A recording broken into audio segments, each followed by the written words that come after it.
Voting in some countries is required by law, but no longer in Chile. For the first time, people may vote if they want to. Among other changes, in this Sunday's election to choose a new president, most of the candidates are campaigning for reform of the constitution that was written under the dictator Augusto Pinochet. Candidates Michelle Bachelet and Evelyn Matthei are opposites. Matthei's father was the top Air Force general in the junta that ejected democratically elected civilian President Salvador Allende in 1973. Bachelet's father was tortured and died in prison as a general loyal to Allende. Michelle Bachelet was president until just 4 years ago. She is determined to govern again with the centre-left in coalition with Chile's Communist Party. The 62-year-old is also determined to make taxation fairer and to overhaul public education from nursery school to university.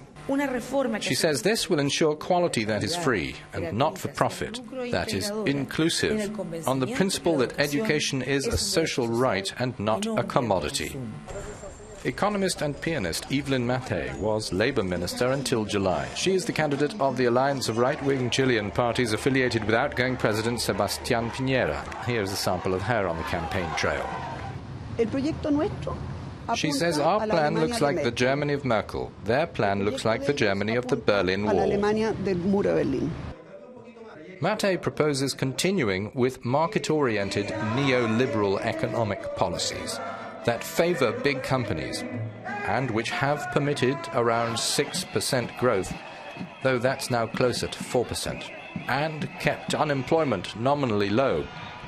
But those policies have also brought civil discontent to a boil. The head of the Federation of Chilean University Students says it's high time the country raised the conditions of ordinary people. He says 4 years ago, talking about free education would have been considered crazy. Now it's seen as a necessity. We got very used to the idea that private industry was the most efficient way, that profits were the motor of all human activity, and that the state had to take a secondary role. After years of us mobilizing, it's understood that there are areas in life where business must be eradicated.